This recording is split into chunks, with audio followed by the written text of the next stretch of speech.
세상에는 수많은 종류의 인간 군상이 존재합니다. 하지만 그 중에서도 유독 타인의 삶을 갉아먹으며 자신의 존재를 증명하려는 이들이 있습니다. 우리는 그들을 나르시시스트라고 부릅니다. 그들은 자신의 인생을 총 7개의 극단적인 단계로 살아갑니다. 마치 한 편의 비극적인 연극처럼 그들의 삶은 정해진 각본을 따라 흘러갑니다. 초기 4-5단계에서 그들은 세상의 주인공이 된 듯 모든 것을 손에 쥔 채 승승장구합니다. 타인을 희생양 삼아 제국을 건설하고 그 과정에서 남겨진 상처와 피해 따위는 안중에도 없죠. 마치 자신들은 영원히 무너지지 않을 것이라는 오만한 확신에 가득 차 어떠한 행동도 결국엔 용서받을 것이라 믿습니다. 그들은 사람들을 착취하고 상황을 조종하며 아무런 죄책감 없이 정서적인 범죄를 저지릅니다. 하지만 그 화려했던 4번째, 5번째 단계의 막이 서서히 내릴 때쯤 냉혹한 현실이 그들의 문을 두드리기 시작합니다. 마침내 그들이 평생 외면해온 진짜 업보, 즉 인과응보가 도착하는 것입니다. 바로 6번째와 7번째 단계. 이 마지막 2단계는 그들이 겪게 될 가장 고통스러운 시간이자 스스로 자초한 진정한 형벌의 시간입니다. 이 이야기가 더 많은 사람들에게 닿아 혹시 모를 상처받은 영혼들이 자신을 이해하고 위로받을 수 있도록 여러분의 구독과 좋아요는 큰 힘이 됩니다. 여러분의 선한 영향력이 누군가에게는 어둠을 밝히는 빛이 될 수 있음을 기억해 주십시오. 이제부터 한 나르시시스트가 요람에서 무덤까지 어떻게 만들어지고 또 어떻게 비참한 결말을 맞이하는지 그 7단계의 여정을 함께 따라가 보겠습니다. 첫 번째 단계, 특권의 씨앗이 심어지는 시기. 나르시시스트의 여정은 그들이 권력을 쥐는 순간부터 시작되는 것이 아닙니다. 모든 비극의 씨앗은 아주 어린 시절 그들의 마음밭에 심어집니다. 많은 경우 그들의 부모가 바로 그 씨앗을 심는 장본인입니다. 부모는 아이를 맹목적으로 떠받들며 아이가 결코 스스로의 노력으로 얻지 않은 가짜 왕좌에 앉힙니다.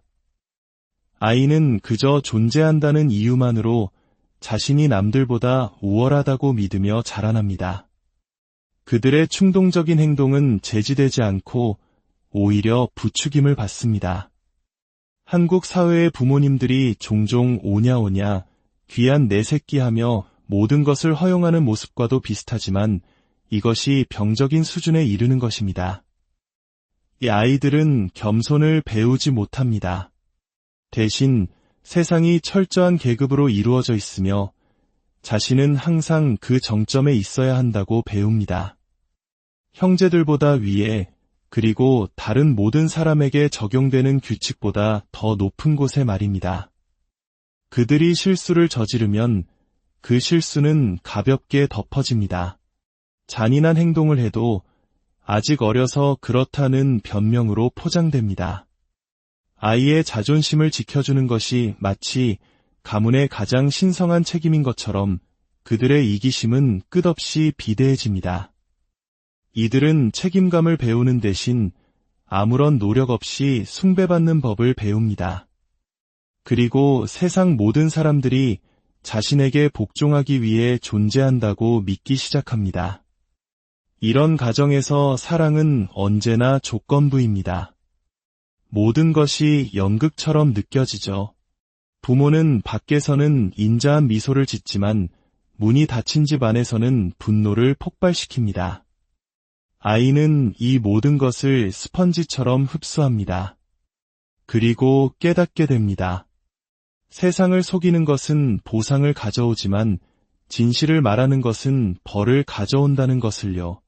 그래서 그들은 어린 나이부터 가면을 쓰는 법에 능숙해집니다.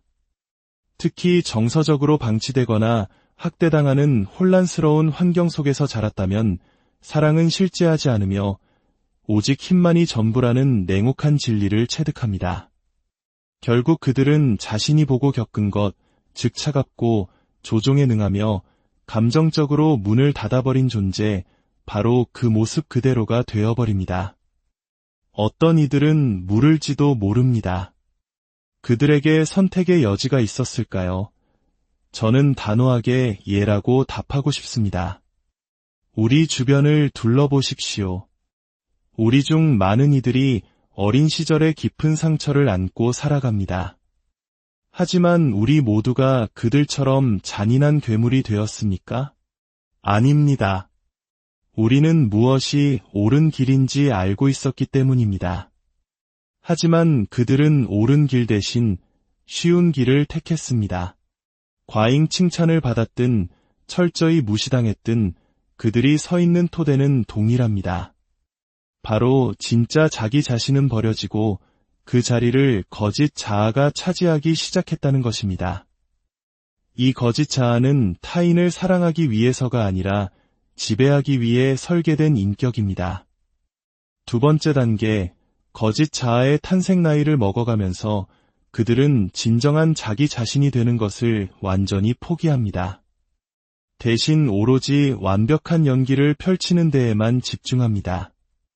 무엇이 칭찬을 받는지 치밀하게 연구하고 그것을 완벽하게 모방합니다.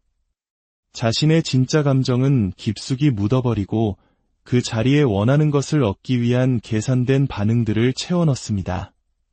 죄책감, 수치심, 연약함. 인간이라면 누구나 느끼는 이 모든 감정들은 땅속 깊이 파묻힙니다. 그리고 그 빈자리에는 매력적인 모습, 거만함, 그리고 주변 모든 것을 통제하려는 욕구가 자라납니다. 한국 문화에서 중요시하는 체면과는 근본적으로 다릅니다. 체면이 사회적 관계를 위한 최소한의 예의라면 그들의 가면은 오직 착취와 지배를 위한 도구일 뿐입니다. 진정한 자아는 배경 속으로 사라지고 침묵을 강요당하며 잊혀지고 이 정교하게 만들어진 이미지 아래에 생매장됩니다. 이때부터 그들은 카멜레온처럼 위장하고 상황에 따라 모습을 바꾸기 시작합니다. 바로 미러링, 즉 거울처럼 상대방을 비추는 연기가 시작되는 것입니다. 그들은 당신이 원하는 바로 그 사람이 되어줍니다. 다른 사람의 장점을 훔치고 수많은 기술을 습득합니다. 이 모든 것은 사람들을 속여 자신이 선하고 친절하며 동정심 많은 사람이라고 믿게 만들기 위한 도구일 뿐입니다. 그들의 본 모습과는 전혀 다른 사람이죠. 그 모든 것은 수에 불과합니다. 그들에게는 인생을 진정으로 경험할 수 있는 자아가 없습니다. 그들은 결코 진정으로 경험하지 못할 쾌감을 찾아 혹은 경험하더라도 아주 짧게 스쳐 지나갈 그 순간을 위해 이 상황에서 저 상황으로 쉴 새 없이 옮겨다닙니다. 세 번째 단계, 인정이라는 마약에 취하다 쾌감에 대한 이야기가 나온 김에 이 단계에서 그들은 비로소 권력의 진짜 맛을 보게 됩니다. 연인들은 그들의 완벽한 연기에 속아 넘어가고 친구들은 그들의 거짓된 모습을 철석같이 믿습니다. 스승은 그들을 칭찬합니다. 나르시시스트는 타인에게 신경 쓰는 척하고 감정적인 깊이가 있는 것처럼 흉내내는 것만으로 얼마나 많은 것을 얻을 수 있는지 깨닫게 됩니다. 이때부터 그들은 타인의 존경과 칭찬에 완전히 중독됩니다. 칭찬은 그들에게 마약과 같고 관심은 산소처럼 필수적인 것이 됩니다. 이 끊임없는 인정을 공급해주지 않는 사람은 누구든 가차없이 버려지거나 끔찍한 대우를 받습니다. 자신들이 얼마나 대단한 사람인지 말해주는 사람들의 꾸준한 공급 없이는 단 하루도 기능할 수 없는 존재가 되는 것입니다. 그래서 그들은 기생충처럼 변해갑니다. 역설적이게도 자신에게 의존한다고 생각하는 사람들에게 철저히 의존하게 됩니다. 이러한 칭찬과 관심이라는 에너지원이 없다면 그들은 다음 날을 버텨낼 수 없습니다. 이것이 바로 그들을 끊임없이 무언가를 쫓게 만드는 원동력입니다. 이러한 특성은 거의 예외 없이 중독적인 성향으로 이어집니다. 당신이 상대하는 나르시시스트에게는 분명 어떤 형태의 중독이 존재할 것입니다. 그것이 타인의 관심에 대한 중독일 수도 있고 성적인 쾌락 혹은 약물, 도박, 쇼핑 중독일 수도 있습니다. 나르시시스트가 있는 곳에 중독이 있다는 것은 거의 보장된 사실입니다. 네 번째 단계, 거울 게임의 시작. 이 시점에 이르면 그들은 더 이상 사람들을 온전한 인격체로 보지 않습니다. 대신 주변의 모든 사람을 자신의 위대함을 비춰주는 거울로 사용하기 시작합니다. 그들은 당신이 자신의 위대함을 되비춰주고 자신이 얼마나 중요한 존재인지 확인시켜주며 스스로 만들어낸 환상을 인정해주기를 바랍니다. 만약 당신이 완벽함이 아닌 다른 무언가를 비춘다면 어떨까요? 당신이 그의 결점을 지적하거나 건강한 경계선을 설정하거나 혹은 자신의 행동에 책임을 지라고 요구한다면 말입니다. 그들은 어떻게 할까요? 마치 깨진 거울 조각처럼 당신을 산산조각 내버릴 것입니다. 그들에게 관계란 사랑이 아닙니다. 오직 자기 자신을 비춰보는 도구일 뿐입니다. 당신은 그의 파트너가 아니라 그의 연극에 사용되는 소품에 불과합니다. 이 단계에서 그들은 점점 더 절박해지고 종종 이성을 잃기 시작합니다. 사람들이 가면 뒤에 숨겨진 진짜 모습을 보기 시작하고 그들의 정체가 드러나기 시작했기 때문입니다. 그래서 그들은 한 관계에서 다른 관계로 미친 듯이 뛰어다닙니다. 다섯 번째 단계, 가면이 깨지는 순간 결국 모든 것은 제자리로 돌아오기 마련입니다. 그들이 거쳐온 수많은 연인과 주변 사람들이 마침내 진실을 깨닫기 시작합니다. 사람들이 그의 곁을 떠나기 시작하고 그토록 공들여 유지해온 가짜 페르소나는 서서히 무너져 내립니다. 하지만 이 순간에도 그들은 결코 자기 내면을 들여다보지 않습니다. 모든 문제의 원인을 다른 사람에게 돌립니다. 분노는 점점 더 커지고 마음속에는 공황이 자리 잡습니다. 새로운 인정 공급원을 필사적으로 찾아 헤매지만 예전처럼 잘 통하지 않습니다. 그들의 얄팍한 속임수는 더 이상 먹히지 않고 매력은 달아 없어지기 시작합니다. 그들은 같은 이야기를 반복하고 같은 거짓말을 되풀이하며 갈라지기 시작한 가면의 틈을 아무도 눈치채지 못하기만을 바랄 뿐입니다. 여섯 번째 단계, 고립된 껍데기로 전락하다. 바로 이 지점에서 그들의 진짜 몰락이 시작됩니다. 친구들은 하나둘씩 멀어져 가고 옛 연인들은 그들과 더 이상 어떤 관계도 맺고 싶어 하지 않습니다. 심지어 친자식들마저 연락을 완전히 끊어버립니다. 그들은 점점 더 쓰라린 감정에 사로잡히고 편집증적인 모습을 보이며 극도로 불안정해집니다. 세상은 더 이상 그들에게 박수를 보내주지 않고 그들을 중심으로 돌아가지도 않습니다. 그리고 그 침묵은 그들을 공포에 떨게 합니다. 그들은 종종 중독, 불건강한 집착, 혹은 깊은 우울증의 나락으로 끝없이 추락합니다. 앞서 말했듯이 나르시시스트에게는 항상 중독이 따라다닙니다. 이 단계에서는 그 중독 증세가 눈에 띄게 명확해집니다. 만약 알코올 중독자라면 이제 거의 항상 술에 취해 있는 모습을 보게 될 것입니다. 더 이상 자기 자신의 비참한 모습으로부터 도망칠 수 없기 때문입니다. 그들은 물질적으로는 부유할지 모르지만 진정으로 그들을 사랑하거나 한 인간으로서 좋아해주는 사람은 아무도 남지 않게 됩니다. 많은 나르시시스트들이 젊은 사람들을 쫓는 이유도 여기에 있습니다. 그들의 젊음을 통해 대리만족을 느끼거나 젊은 이성과 함께 있는 모습을 보임으로써 자신도 젊다고 착각하고 싶은 것입니다. 그들은 본질적으로 발달이 멈춘 어린아이와 같기 때문에 나이에 걸맞게 행동하지 못합니다. 우아하게 나이 드는 법을 배우지 못하고 비참하게 늙어갈 뿐입니다. 나이가 들수록 그들은 자신의 썩어 문드러진 내면, 즉 자신의 진짜 현실과 가까워지기 때문입니다. 그 현실이란 무엇일까요? 바로 수치심으로 가득 차고 불안정하며 자신의 행동에 결코 책임을 지지 않고 모든 것을 남 탓으로 돌렸지만 이제는 더 이상 그 방법이 통하지 않게 된 한심한 개인의 모습입니다. 7번째 단계, 비참한 생의 마지막 장사랑도, 존경도, 그리고 타인과의 진정한 유대도 없이 늙어간다면 그들의 마지막은 어떨까요?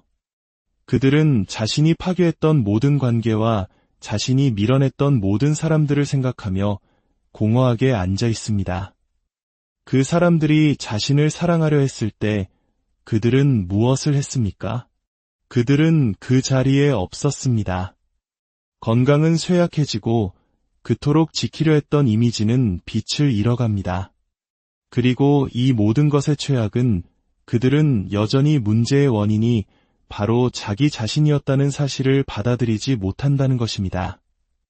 이것이 바로 그들의 망상적인 부분입니다. 결국 그들은 자신의 망상을 꼭 붙든 채 죽음을 맞이합니다. 더 이상 자신들의 게임에 어울려주지 않는 세상에 분노하면서 말입니다. 이것이 바로 진정한 연결 대신 조종을, 진정한 사랑 대신 통제를 선택한 자들이 걸을 수밖에 없는 피할 수 없는 길입니다. 초기 단계는 마치 승리처럼 느껴질지 모릅니다. 하지만 인생의 마지막 장은 전혀 다른 이야기를 들려줍니다. 그리고 바로 이 마지막 장에 우리가 집중해야 합니다. 저는 당신이 분노와 원망, 그리고 슬픔을 안고 있다는 것을 압니다. 당신이 겪은 일들은 결코 당신이 받아야 할 대우가 아니었으니까요. 물론 그들은 대가를 치러야 합니다. 하지만 기억하십시오. 그들 자신의 삶보다 더 큰 대가는 없습니다. 그들이 저지른 행동과 그들이 준 고통은 언제나 부메랑처럼 그들에게 돌아가기 마련입니다. 모든 것은 결국 그 근원을 찾아 돌아옵니다. 그러니 당신은 그저 한 걸음 물러서서 모든 것이 순리대로 흘러가도록 지켜보면 됩니다. 당신이 침묵하고 그들의 삶에 개입하지 않고 무관심해질 때 당신은 그들이 스스로 무너지는 것을 목격하게 될 것입니다. 당신이 없는 그들은 아무것도 아니기 때문입니다. 이것으로 오늘의 이야기를 마칩니다. 당신의 삶은 이제 온전히 당신의 것입니다. 타인이 남긴 상처에 더 이상 발목 잡히지 말고 당신만의 행복하고 건강한 삶을 개척해 나가시길 진심으로 기원합니다. 당신의 앞날에 평온과 치유의 시간이 세상에는 수많은 종류의 인간 군상이 존재합니다. 하지만 그 중에서도 유독 타인의 삶을 갉아먹으며 자신의 존재를 증명하려는 이들이 있습니다. 우리는 그들을 나르시시스트라고 부릅니다. 그들은 자신의 인생을 총 7개의 극단적인 단계로 살아갑니다. 마치 한 편의 비극적인 연극처럼 그들의 삶은 정해진 각본을 따라 흘러갑니다. 초기 4-5단계에서 그들은 세상의 주인공이 된 듯 모든 것을 손에 쥔 채 승승장구합니다. 타인을 희생양 삼아 제국을 건설하고 그 과정에서 남겨진 상처와 피해 따위는 안중에도 없죠. 마치 자신들은 영원히 무너지지 않을 것이라는 오만한 확신에 가득 차 어떠한 행동도 결국엔 용서받을 것이라 믿습니다. 그들은 사람들을 착취하고 상황을 조종하며 아무런 죄책감 없이 정서적인 범죄를 저지릅니다. 하지만 그 화려했던 4번째, 5번째 단계의 막이 서서히 내릴 때쯤 냉혹한 현실이 그들의 문을 두드리기 시작합니다. 마침내 그들이 평생 외면해온 진짜 업보, 즉 인과응보가 도착하는 것입니다. 바로 6번째와 7번째 단계. 이 마지막 2단계는 그들이 겪게 될 가장 고통스러운 시간이자 스스로 자초한 진정한 형벌의 시간입니다. 이 이야기가 더 많은 사람들에게 닿아 혹시 모를 상처받은 영혼들이 자신을 이해하고 위로받을 수 있도록 여러분의 구독과 좋아요는 큰 힘이 됩니다. 여러분의 선한 영향력이 누군가에게는 어둠을 밝히는 빛이 될 수 있음을 기억해 주십시오. 이제부터 한 나르시시스트가 요람에서 무덤까지 어떻게 만들어지고 또 어떻게 비참한 결말을 맞이하는지 그 7단계의 여정을 함께 따라가 보겠습니다. 첫 번째 단계, 특권의 씨앗이 심어지는 시기. 나르시시스트의 여정은 그들이 권력을 쥐는 순간부터 시작되는 것이 아닙니다. 모든 비극의 씨앗은 아주 어린 시절 그들의 마음밭에 심어집니다. 많은 경우 그들의 부모가 바로 그 씨앗을 심는 장본인입니다. 부모는 아이를 맹목적으로 떠받들며 아이가 결코 스스로의 노력으로 얻지 않은 가짜 왕좌에 앉힙니다. 아이는 그저 존재한다는 이유만으로 자신이 남들보다 우월하다고 믿으며 자라납니다. 그들의 충동적인 행동은 제지되지 않고 오히려 부추김을 받습니다. 한국 사회의 부모님들이 종종 오냐오냐 귀한 내 새끼 하며 모든 것을 허용하는 모습과도 비슷하지만 이것이 병적인 수준에 이르는 것입니다. 이 아이들은 겸손을 배우지 못합니다. 대신 세상이 철저한 계급으로 이루어져 있으며 자신은 항상 그 정점에 있어야 한다고 배웁니다. 형제들보다 위에, 그리고 다른 모든 사람에게 적용되는 규칙보다 더 높은 곳에 말입니다. 그들이 실수를 저지르면 그 실수는 가볍게 덮어집니다. 잔인한 행동을 해도 아직 어려서 그렇다는 변명으로 포장됩니다. 아이의 자존심을 지켜주는 것이 마치 가문의 가장 신성한 책임인 것처럼 그들의 이기심은 끝없이 비대해집니다. 이들은 책임감을 배우는 대신 아무런 노력 없이 숭배받는 법을 배웁니다. 그리고 세상 모든 사람들이 자신에게 복종하기 위해 존재한다고 믿기 시작합니다. 이런 가정에서 사랑은 언제나 조건부입니다. 모든 것이 연극처럼 느껴지죠. 부모는 밖에서는 인자한 미소를 짓지만 문이 닫힌 집 안에서는 분노를 폭발시킵니다. 아이는 이 모든 것을 스펀지처럼 흡수합니다. 그리고 깨닫게 됩니다. 세상을 속이는 것은 보상을 가져오지만 진실을 말하는 것은 벌을 가져온다는 것을요.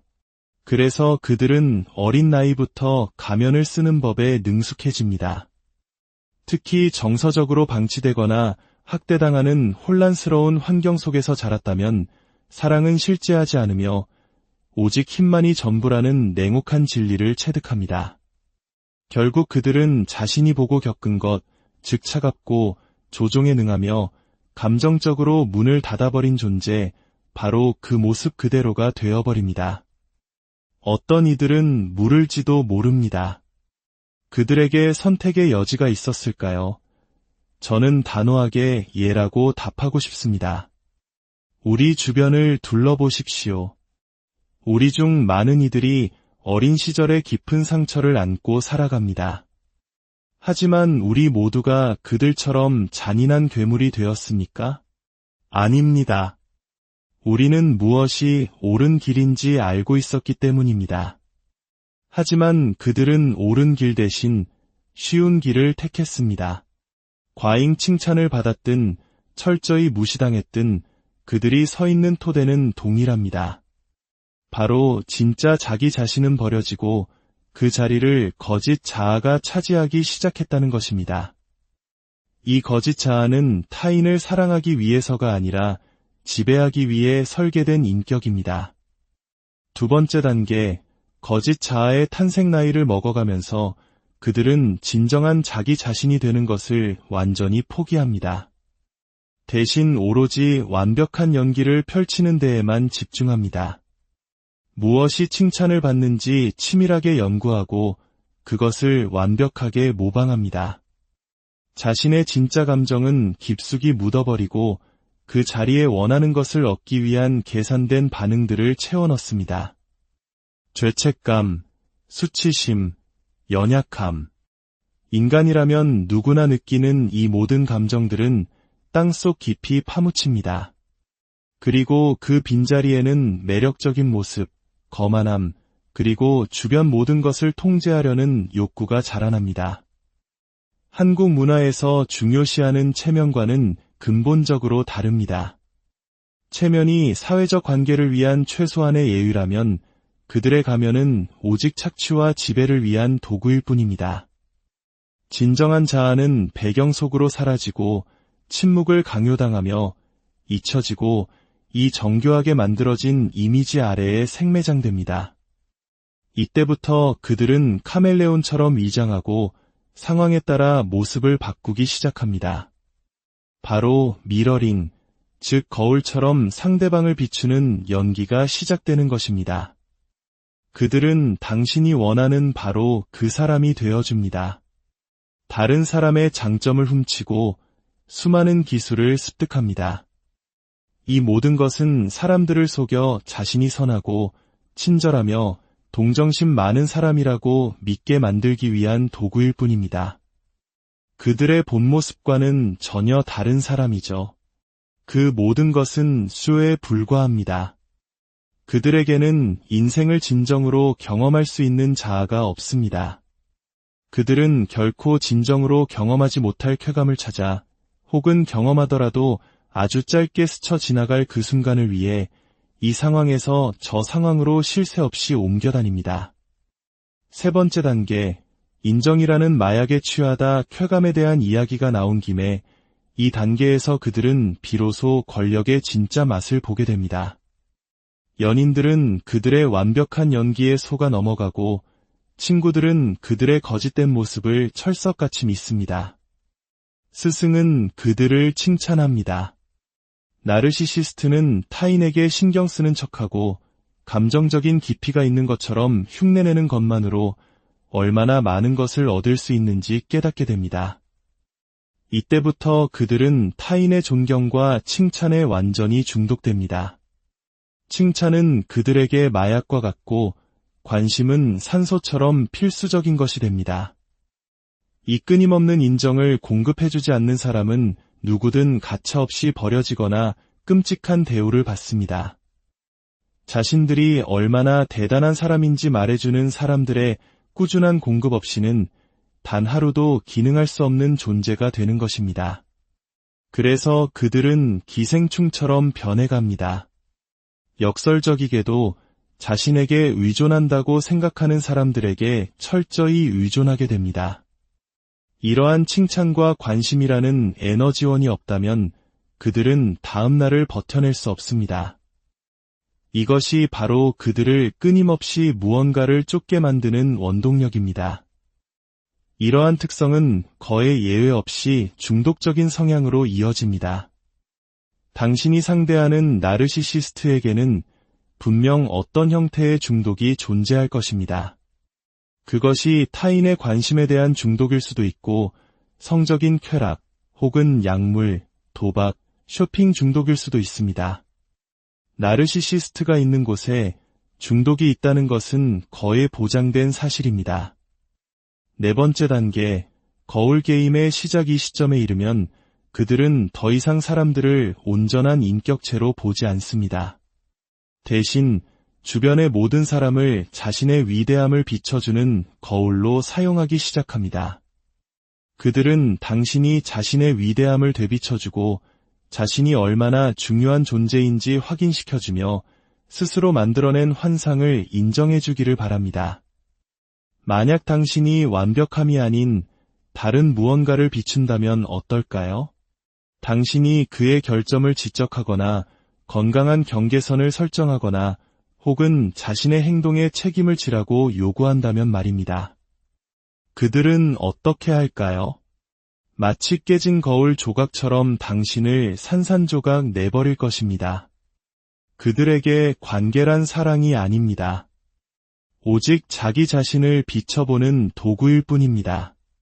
당신은 그의 파트너가 아니라 그의 연극에 사용되는 소품에 불과합니다. 이 단계에서 그들은 점점 더 절박해지고 종종 이성을 잃기 시작합니다. 사람들이 가면 뒤에 숨겨진 진짜 모습을 보기 시작하고 그들의 정체가 드러나기 시작했기 때문입니다. 그래서 그들은 한 관계에서 다른 관계로 미친 듯이 뛰어다닙니다. 5번째 단계, 가면이 깨지는 순간 결국 모든 것은 제자리로 돌아오기 마련입니다. 그들이 거쳐온 수많은 연인과 주변 사람들이 마침내 진실을 깨닫기 시작합니다. 사람들이 그의 곁을 떠나기 시작하고 그토록 공들여 유지해온 가짜 페르소나는 서서히 무너져 내립니다. 하지만 이 순간에도 그들은 결코 자기 내면을 들여다보지 않습니다. 모든 문제의 원인을 다른 사람에게 돌립니다. 분노는 점점 더 커지고 마음속에는 공황이 자리 잡습니다. 새로운 인정 공급원을 필사적으로 찾아 헤매지만 예전처럼 잘 통하지 않습니다. 그들의 얄팍한 속임수는 더 이상 먹히지 않고 매력은 달아 없어지기 시작합니다. 그들은 같은 이야기를 반복하고 같은 거짓말을 되풀이하며 갈라지기 시작한 가면의 틈을 아무도 눈치채지 못하기만을 바랄 뿐입니다. 6번째 단계, 고립된 껍데기로 전락하다. 바로 이 지점에서 그들의 진짜 몰락이 시작됩니다. 친구들은 하나둘씩 멀어져 가고 옛 연인들은 그들과 더 이상 어떤 관계도 맺고 싶어 하지 않습니다. 심지어 친자식들마저 연락을 완전히 끊어버립니다. 그들은 점점 더 쓰라린 감정에 사로잡히고 편집증적인 모습을 보이며 극도로 불안정해집니다.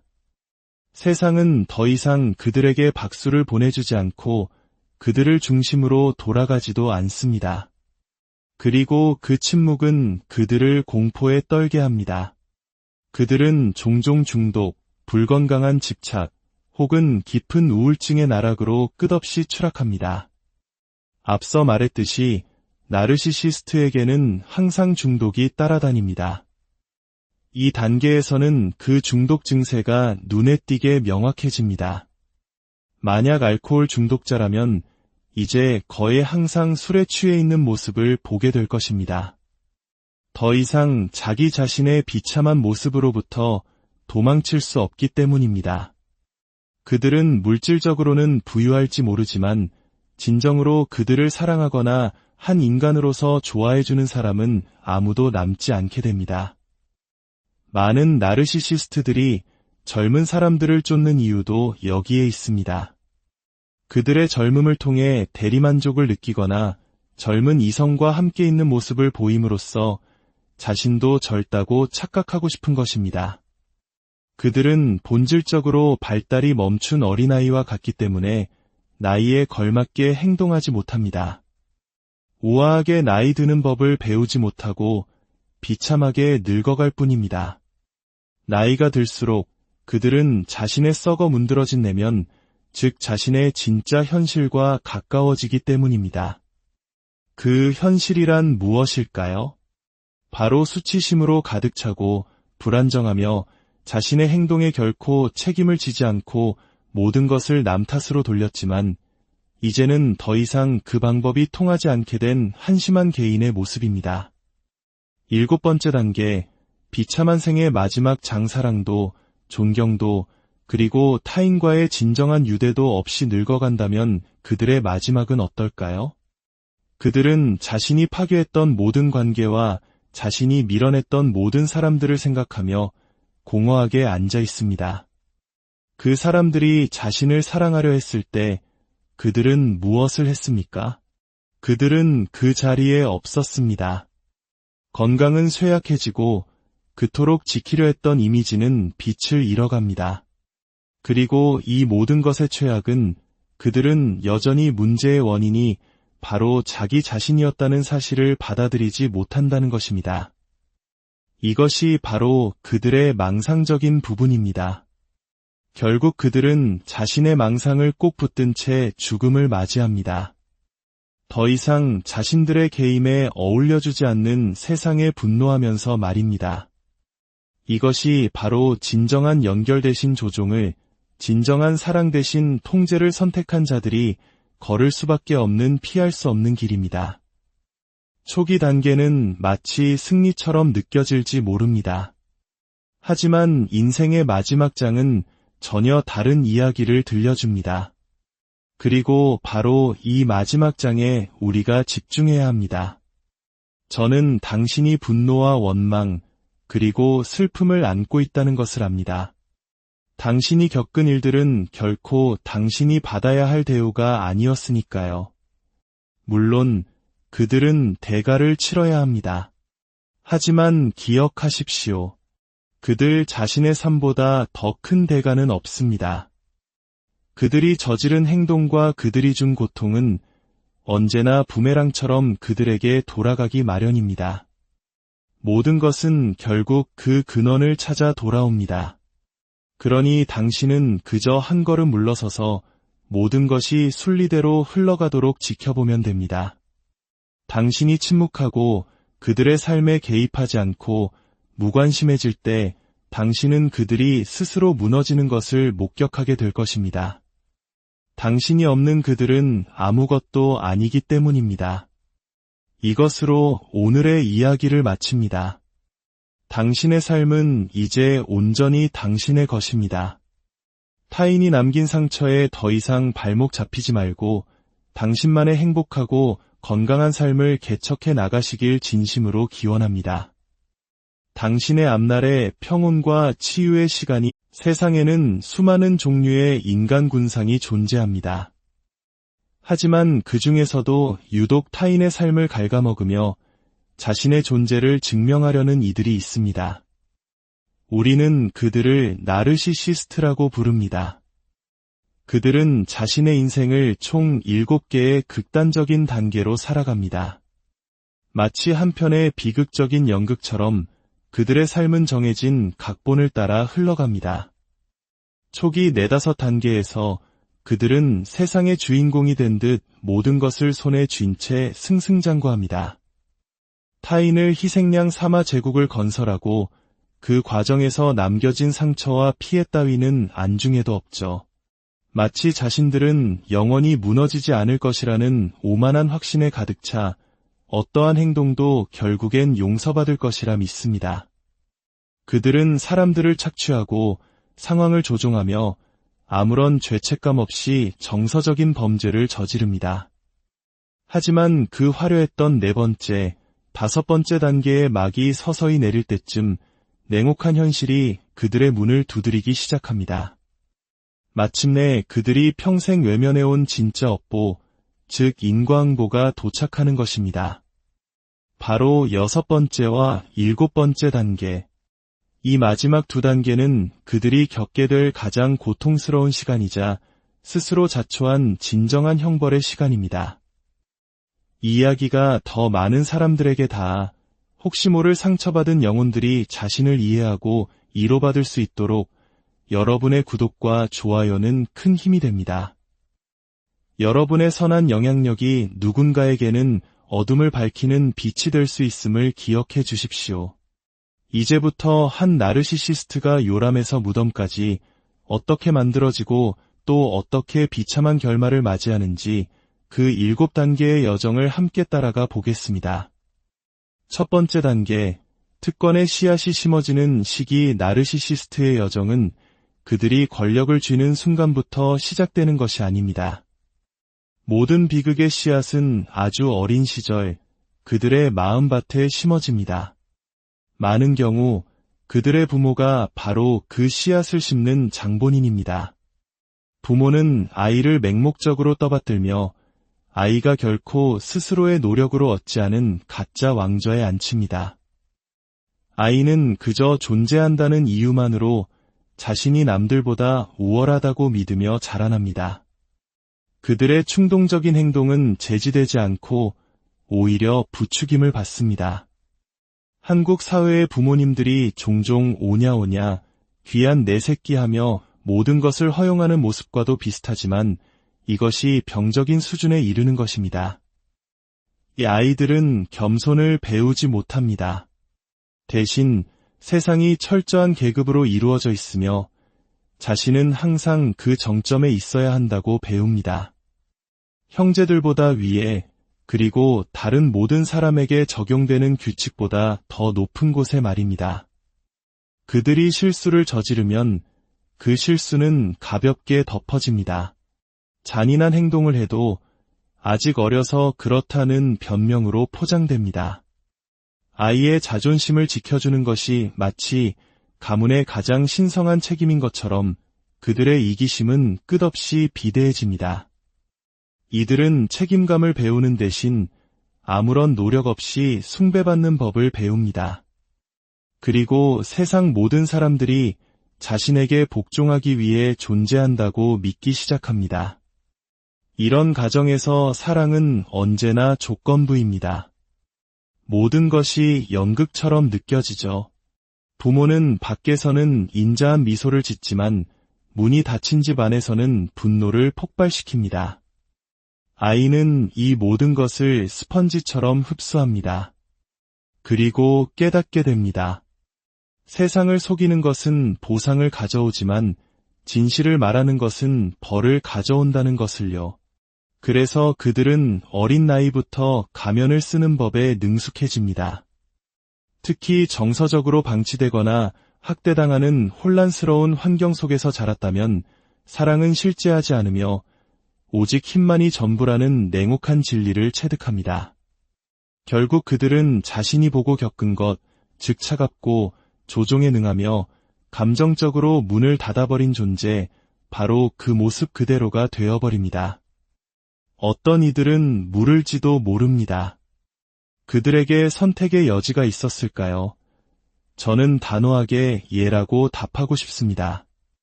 우리 주변을 둘러보십시오.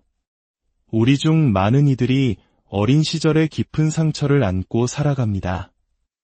하지만 우리 모두가 그들처럼 잔인한 괴물이 되었습니까? 아닙니다. 우리는 무엇이 옳은 길인지 알고 있었기 때문입니다. 하지만 그들은 옳은 길 대신 쉬운 길을 택했습니다. 과잉 칭찬을 받았든 철저히 무시당했든 그들이 서 있는 토대는 동일합니다. 바로 진짜 자기 자신은 버려지고 그 자리를 거짓 자아가 차지하기 시작했다는 것입니다. 이 거짓 자아는 타인을 사랑하기 위해서가 아니라 지배하기 위해 설계된 인격입니다. 두 번째 단계, 거짓 자아의 탄생 나이를 먹어가면서 그들은 진정한 자기 자신이 되는 것을 완전히 포기합니다. 대신 오로지 완벽한 연기를 펼치는 데에만 집중합니다. 무엇이 칭찬을 받는지 치밀하게 연구하고 그것을 완벽하게 모방합니다. 자신의 진짜 감정은 깊숙이 묻어버리고 그 자리에 원하는 것을 얻기 위한 계산된 반응들을 채워넣습니다. 죄책감, 수치심, 연약함. 인간이라면 누구나 느끼는 이 모든 감정들은 땅속 깊이 파묻힙니다. 그리고 그 빈자리에는 매력적인 모습, 거만함, 그리고 주변 모든 것을 통제하려는 욕구가 자라납니다. 한국 문화에서 중요시하는 체면과는 근본적으로 다릅니다. 체면이 사회적 관계를 위한 최소한의 예의라면 그들의 가면은 오직 착취와 지배를 위한 도구일 뿐입니다. 진정한 자아는 배경 속으로 사라지고 침묵을 강요당하며 잊혀지고 이 정교하게 만들어진 이미지 아래에 생매장됩니다. 이때부터 그들은 카멜레온처럼 위장하고 상황에 따라 모습을 바꾸기 시작합니다. 바로 미러링, 즉 거울처럼 상대방을 비추는 연기가 시작되는 것입니다. 그들은 당신이 원하는 바로 그 사람이 되어줍니다. 다른 사람의 장점을 훔치고 수많은 기술을 습득합니다. 이 모든 것은 사람들을 속여 자신이 선하고 친절하며 동정심 많은 사람이라고 믿게 만들기 위한 도구일 뿐입니다. 그들의 본 모습과는 전혀 다른 사람이죠. 그 모든 것은 수에 불과합니다. 그들에게는 인생을 진정으로 경험할 수 있는 자아가 없습니다. 그들은 결코 진정으로 경험하지 못할 쾌감을 찾아 혹은 경험하더라도 아주 짧게 스쳐 지나갈 그 순간을 위해 이 상황에서 저 상황으로 쉴 새 없이 옮겨다닙니다. 세 번째 단계, 인정이라는 마약에 취하다 쾌감에 대한 이야기가 나온 김에 이 단계에서 그들은 비로소 권력의 진짜 맛을 보게 됩니다. 연인들은 그들의 완벽한 연기에 속아 넘어가고 친구들은 그들의 거짓된 모습을 철석같이 믿습니다. 스승은 그들을 칭찬합니다. 나르시시스트는 타인에게 신경 쓰는 척하고 감정적인 깊이가 있는 것처럼 흉내내는 것만으로 얼마나 많은 것을 얻을 수 있는지 깨닫게 됩니다. 이때부터 그들은 타인의 존경과 칭찬에 완전히 중독됩니다. 칭찬은 그들에게 마약과 같고 관심은 산소처럼 필수적인 것이 됩니다. 이 끊임없는 인정을 공급해주지 않는 사람은 누구든 가차없이 버려지거나 끔찍한 대우를 받습니다. 자신들이 얼마나 대단한 사람인지 말해주는 사람들의 꾸준한 공급 없이는 단 하루도 기능할 수 없는 존재가 되는 것입니다. 그래서 그들은 기생충처럼 변해갑니다. 역설적이게도 자신에게 의존한다고 생각하는 사람들에게 철저히 의존하게 됩니다. 이러한 칭찬과 관심이라는 에너지원이 없다면 그들은 다음 날을 버텨낼 수 없습니다. 이것이 바로 그들을 끊임없이 무언가를 쫓게 만드는 원동력입니다. 이러한 특성은 거의 예외 없이 중독적인 성향으로 이어집니다. 당신이 상대하는 나르시시스트에게는 분명 어떤 형태의 중독이 존재할 것입니다. 그것이 타인의 관심에 대한 중독일 수도 있고 성적인 쾌락 혹은 약물, 도박, 쇼핑 중독일 수도 있습니다. 나르시시스트가 있는 곳에 중독이 있다는 것은 거의 보장된 사실입니다. 네 번째 단계, 거울 게임의 시작이 시점에 이르면 그들은 더 이상 사람들을 온전한 인격체로 보지 않습니다. 대신 주변의 모든 사람을 자신의 위대함을 비춰주는 거울로 사용하기 시작합니다. 그들은 당신이 자신의 위대함을 되비춰주고 자신이 얼마나 중요한 존재인지 확인시켜주며 스스로 만들어낸 환상을 인정해주기를 바랍니다. 만약 당신이 완벽함이 아닌 다른 무언가를 비춘다면 어떨까요? 당신이 그의 결점을 지적하거나 건강한 경계선을 설정하거나 혹은 자신의 행동에 책임을 지라고 요구한다면 말입니다. 그들은 어떻게 할까요? 마치 깨진 거울 조각처럼 당신을 산산조각 내버릴 것입니다. 그들에게 관계란 사랑이 아닙니다. 오직 자기 자신을 비춰보는 도구일 뿐입니다. 당신은 그의 파트너가 아니라 그의 연극에 사용되는 소품에 불과합니다. 이 단계에서 그들은 점점 더 절박해지고 종종 이성을 잃기 시작합니다. 사람들이 가면 뒤에 숨겨진 진짜 모습을 보기 시작하고 그들의 정체가 드러나기 시작했기 때문입니다. 그래서 그들은 한 관계에서 다른 관계로 미친 듯이 뛰어다닙니다. 다섯 번째 단계, 가면이 깨지는 순간 결국 모든 것은 제자리로 돌아오기 마련입니다. 그들이 거쳐온 수많은 연인과 주변 사람들이 마침내 진실을 깨닫기 시작합니다. 사람들이 그의 곁을 떠나기 시작하고 그토록 공들여 유지해온 가짜 페르소나는 서서히 무너져 내립니다. 하지만 이 순간에도 그들은 결코 자기 내면을 들여다보지 않습니다. 모든 문제의 원인을 다른 사람에게 돌립니다. 분노는 점점 더 커지고 마음속에는 공황이 자리 잡습니다. 새로운 인정 공급원을 필사적으로 찾아 헤매지만 예전처럼 잘 통하지 않습니다. 그들의 얄팍한 속임수는 더 이상 먹히지 않고 매력은 달아 없어지기 시작합니다. 그들은 같은 이야기를 반복하고 같은 거짓말을 되풀이하며 갈라지기 시작한 가면의 틈을 아무도 눈치채지 못하기만을 바랄 뿐입니다. 여섯 번째 단계, 고립된 껍데기로 전락하다 바로 이 지점에서 그들의 진짜 몰락이 시작됩니다. 친구들은 하나둘씩 멀어져 가고 옛 연인들은 그들과 더 이상 어떤 관계도 맺고 싶어 하지 않습니다. 심지어 친자식들마저 연락을 완전히 끊어버립니다. 그들은 점점 더 쓰라린 감정에 사로잡히고 편집증적인 모습을 보이며 극도로 불안정해집니다.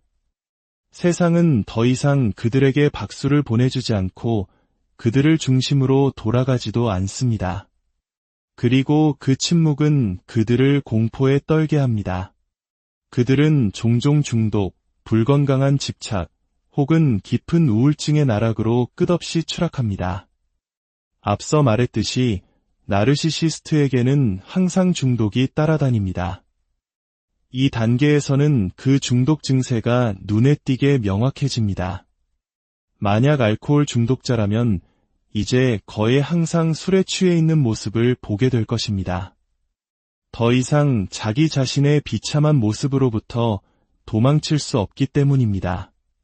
그들은 물질적으로는 부유할지 모르지만 진정으로 그들을 사랑하거나 한 인간으로서 좋아해주는 사람은 아무도 남지 않게 됩니다.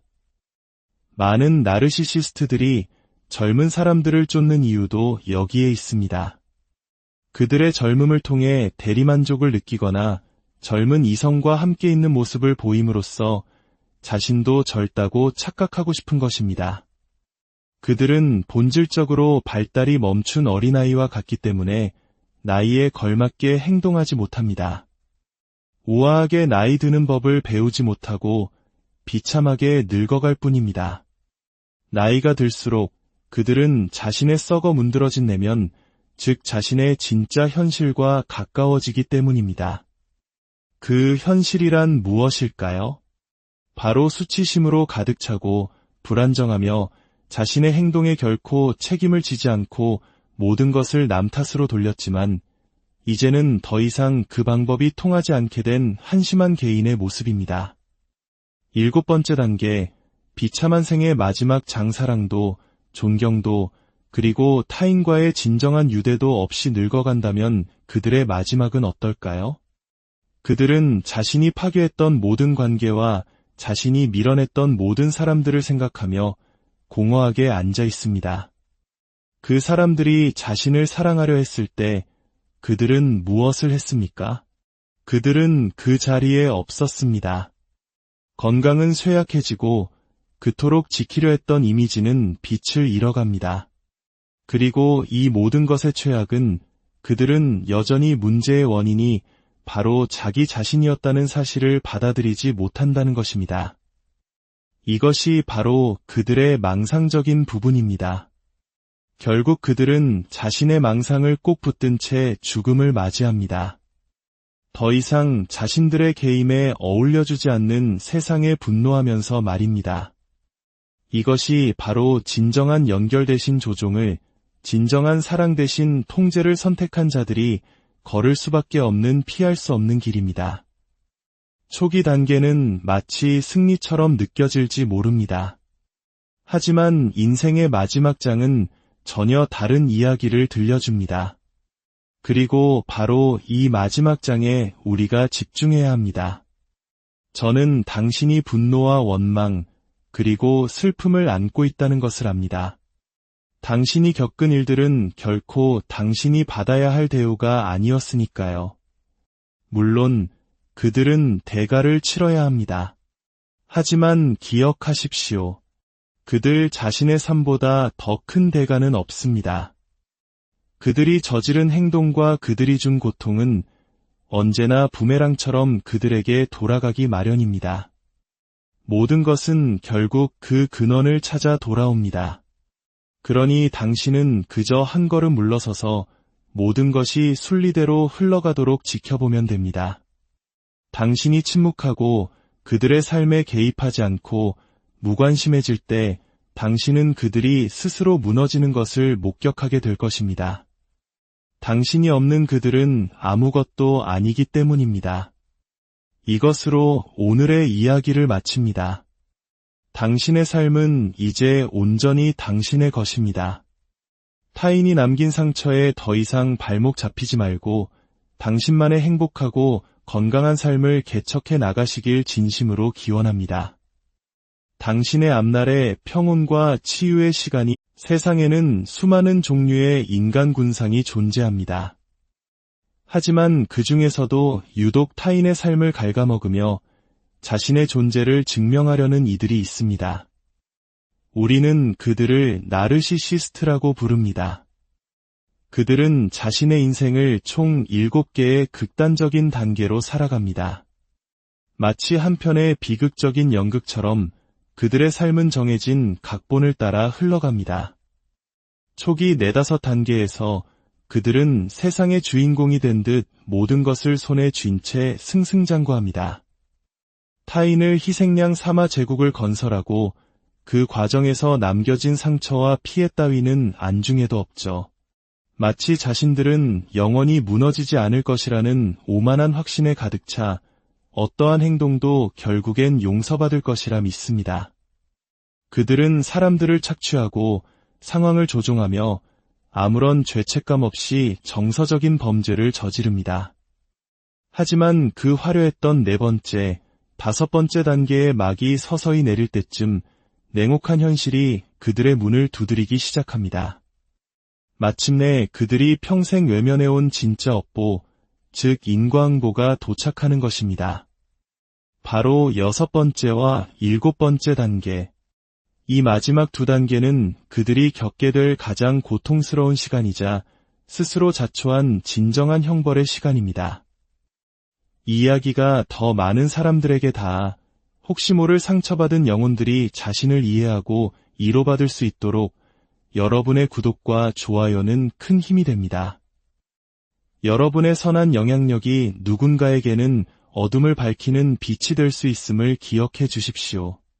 이제부터 한 나르시시스트가 요람에서 무덤까지 어떻게 만들어지고 또 어떻게 비참한 결말을 맞이하는지 그 7단계의 여정을 함께 따라가 보겠습니다. 첫 번째 단계, 특권의 씨앗이 심어지는 시기. 나르시시스트의 여정은 그들이 권력을 쥐는 순간부터 시작되는 것이 아닙니다. 모든 비극의 씨앗은 아주 어린 시절 그들의 마음밭에 심어집니다. 많은 경우 그들의 부모가 바로 그 씨앗을 심는 장본인입니다. 부모는 아이를 맹목적으로 떠받들며 아이가 결코 스스로의 노력으로 얻지 않은 가짜 왕좌에 앉힙니다. 아이는 그저 존재한다는 이유만으로 자신이 남들보다 우월하다고 믿으며 자라납니다. 그들의 충동적인 행동은 제지되지 않고 오히려 부추김을 받습니다. 한국 사회의 부모님들이 종종 오냐오냐 귀한 내 새끼 하며 모든 것을 허용하는 모습과도 비슷하지만 이것이 병적인 수준에 이르는 것입니다. 이 아이들은 겸손을 배우지 못합니다. 대신 세상이 철저한 계급으로 이루어져 있으며 자신은 항상 그 정점에 있어야 한다고 배웁니다. 형제들보다 위에 그리고 다른 모든 사람에게 적용되는 규칙보다 더 높은 곳에 말입니다. 그들이 실수를 저지르면 그 실수는 가볍게 덮어집니다. 잔인한 행동을 해도 아직 어려서 그렇다는 변명으로 포장됩니다. 아이의 자존심을 지켜주는 것이 마치 가문의 가장 신성한 책임인 것처럼 그들의 이기심은 끝없이 비대해집니다. 이들은 책임감을 배우는 대신 아무런 노력 없이 숭배받는 법을 배웁니다. 그리고 세상 모든 사람들이 자신에게 복종하기 위해 존재한다고 믿기 시작합니다. 이런 가정에서 사랑은 언제나 조건부입니다. 모든 것이 연극처럼 느껴지죠. 부모는 밖에서는 인자한 미소를 짓지만 문이 닫힌 집 안에서는 분노를 폭발시킵니다. 아이는 이 모든 것을 스펀지처럼 흡수합니다. 그리고 깨닫게 됩니다. 세상을 속이는 것은 보상을 가져오지만 진실을 말하는 것은 벌을 가져온다는 것을요. 그래서 그들은 어린 나이부터 가면을 쓰는 법에 능숙해집니다. 특히 정서적으로 방치되거나 학대당하는 혼란스러운 환경 속에서 자랐다면 사랑은 실제하지 않으며 오직 힘만이 전부라는 냉혹한 진리를 체득합니다. 결국 그들은 자신이 보고 겪은 것, 즉 차갑고 조종에 능하며 감정적으로 문을 닫아버린 존재, 바로 그 모습 그대로가 되어버립니다. 어떤 이들은 물을지도 모릅니다. 그들에게 선택의 여지가 있었을까요? 저는 단호하게 예라고 답하고 싶습니다. 우리 주변을 둘러보십시오.